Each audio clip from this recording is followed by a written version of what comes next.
Gue pernah bareng sama orang NPD. Wah, NPD tuh parah men, parah. Jujur aja, siapa di sini yang nggak pernah ketemu sama orang yang rasa dirinya paling benar, paling pintar, paling keren, dan harus selalu dipuja? Lo tahu, tipe orang yang kalau ngomongin dirinya sendiri bisa berjam-jam tanpa henti, atau kalau salah, bukannya minta maaf, malah nyalahin orang lain. Atau mungkin jangan-jangan itu lo sendiri. Tapi tunggu dulu, jangan buru-buru tersinggung. Ini bukan sekedar sifat sombong biasa, bisa jadi ini adalah sesuatu yang jauh lebih dalam, yaitu Narcissistic Personality Disorder, atau yang biasa kita sebut gangguan kepribadian narsistik, atau yang orang sering bilang sebagai NPD. Kita bakal kupas setuntas-tuntasnya soal NPD ini, dan hati-hati, setelah nonton ini sampai habis, bisa jadi lu mulai sadar kalau ada orang di sekitar lu yang sebenarnya seorang narsistik sejati. Balik lagi bareng gua Sangkala Tenang di Ngomong Hidup. Yuk, kita mulai. Banyak orang salah kaprah, ngira narsis itu cuma selfie, pamer pencapaian di media sosial, atau suka ngaca berlebihan. Itu sih cuma narsisme level permukaan. Padahal, narsisme yang masuk kategori gangguan kepribadian jauh lebih serius dan lebih kompleks. Ini bukan sekedar sifat atau kebiasaan, tapi pola pikir dan perilaku yang udah tertanam. I'm sorry that people are so jealous of me, but I can't help it that I'm popular. Menurut buku rujukan para psikolog dan psikiater, yaitu DSM-5 atau Diagnostic and Statistical Manual of Mental Disorder, edisi kelima, NPD ini dikategorikan sebagai salah satu klaster B personality disorder. Klaster ini isinya gangguan kepribadian yang cenderung dramatis, emosional, dan sulit diprediksi. Jadi, NPD itu satu geng bareng Borderline Personality Disorder atau BPD, Antisocial Personality Disorder, dan Histrionic Personality Disorder. Ini bukan cuma masalah kepribadian yang unik, tapi gangguan mental yang bisa bikin hubungan pribadi, pertemanan, sampai karir jadi berantakan. Oke, mari kita masuk ke definisi yang lebih mendalam. Menurut DSM-5, NPD adalah pola pervasif dari rasa kebesaran diri atau grandiosity. Kebutuhan akan kekaguman yang berlebihan dan kurangnya empati terhadap orang lain. Pola ini biasanya mulai terlihat sejak usia dewasa awal dan muncul di berbagai konteks kehidupan, mulai dari rumah, sekolah, sampai lingkungan kerja. Sebenarnya, ide tentang narsisme ini udah ada sejak lama. Nama Narsisus sendiri diambil dari mitologi Yunani, tentang seorang pemuda tampan yang jatuh cinta pada pantulan dirinya sendiri. Dia nggak bisa berhenti natap bayangannya sampai akhirnya dia mati di sana. Dalam dunia psikologi, tokoh-tokoh penting ini yang pertama kali mengembangkannya. Pertama ada Sigmund Freud. Bapak psikoanalisis ini adalah yang pertama memperkenalkan konsep narsisme ke dalam psikologi. Dia bilang, ada narsisme primer yang alami. Ini adalah fase normal di mana bayi menganggap dirinya sendiri adalah pusat alam semesta. Tapi ada juga narsisme sekunder. Ini yang patologis, di mana energi psikis seseorang yang harusnya ke orang lain malah balik lagi ke dirinya sendiri. Kedua ada Hans Kohut. Nah, ini bapak self-psychology.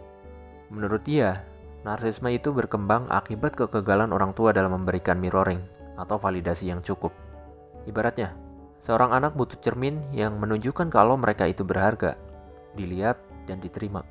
Kalau cermin ini pecah atau nggak ada, anak bisa tumbuh dengan luka narsistik yang dalam.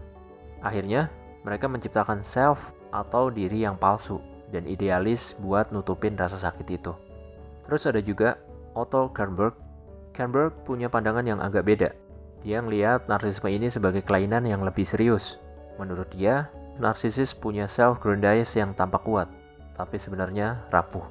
Mereka ngerasa hebat karena itu satu-satunya cara buat bertahan hidup dari rasa tidak berharga yang sangat mendalam. Oke, sekarang kita masuk ke intinya. Jadi, gimana sih caranya kita bisa ngenalin seorang narsisis? Ingat ya, ini bukan buat menghakimi, tapi buat jadi referensi. Seseorang baru bisa didiagnosis NPD kalau punya 5 atau lebih dari ciri-ciri ini.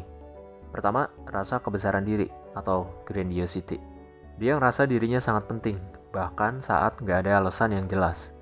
Contoh, gue satu-satunya yang bisa selesaiin proyek ini. Do you know what would happen if I suddenly decided to stop going into work?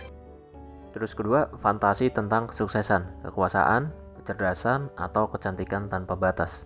Mereka punya imajinasi liar tentang masa depan yang super sukses. Ketiga, percaya diri berlebihan kalau dirinya unik dan cuma bisa dipahami sama orang-orang spesial lain.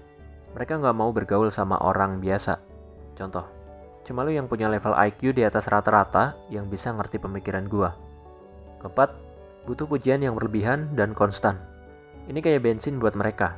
Kalau nggak dipuji, mereka bisa langsung down atau marah. Kelima, rasa entitled atau merasa berhak. Mereka ngerasa berhak mendapatkan perlakuan spesial, bantuan dari orang lain, atau dapetin apapun tanpa harus berusaha. Keenam, sering mengeksploitasi orang lain. Mereka memanfaatkan orang lain buat kepentingan pribadi, tanpa ngerasa bersalah. Contoh, lu harus bantu gue selesaiin tugas ini, karena gue lagi sibuk. Gue gak bisa, gue juga lagi sibuk. 7. Kurang empati. Ini ciri yang paling khas. Mereka nggak bisa atau nggak mau mengakui perasaan dan kebutuhan orang lain. Mereka cuma fokus ke diri mereka sendiri. 8. Sering iri pada orang lain atau ngerasa orang lain iri sama dia. Mereka sering ngerasa nggak puas dengan pencapaian orang lain dan nganggep orang lain iri pada dia. 9. Sering nunjukin sikap sombong, arogan, dan angkuh. Sikap ini kelihatan banget dari cara mereka ngomong, gerak-gerik, dan nada suaranya. Oke, contoh di kehidupan. Bos yang selalu ngerasa bener, nggak mau dengar masukan anak buahnya, atau pasangan yang manipulatif dan selalu bikin lu ngerasa bersalah. Atau influencer yang gak tahan kalau ada satu komentar negatif di postingannya.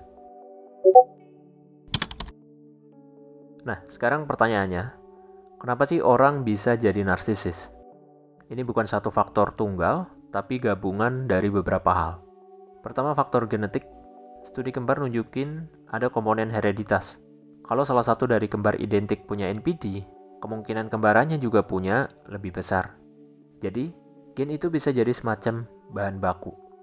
Kedua, pengasuhan atau parenting style. Ini faktor yang paling sering dibahas. Ada dua skenario ekstrim. Pertama, terlalu dimanja atau dipuja.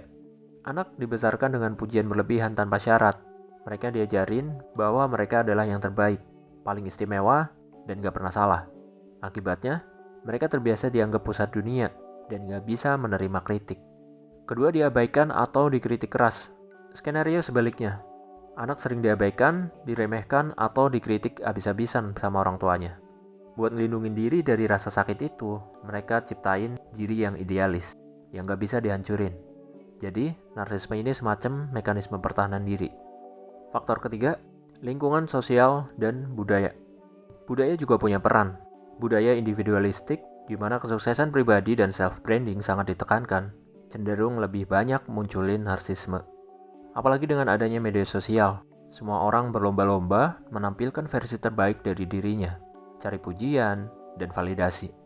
Ini bikin garis antara percaya diri yang sehat dan narsisme patologis jadi makin tipis. Faktor keempat, faktor neurobiologis. Beberapa penelitian menggunakan fMRI atau Functional Magnetic Resonance Imaging, nunjukin bahwa ada perbedaan di otak narsisis. Mereka punya aktivitas yang lebih rendah di area otak yang berhubungan dengan empati, seperti insula anterior dan korteks prefrontal. Ini bisa jadi alasan kenapa mereka sulit merasakan apa yang dirasakan orang lain.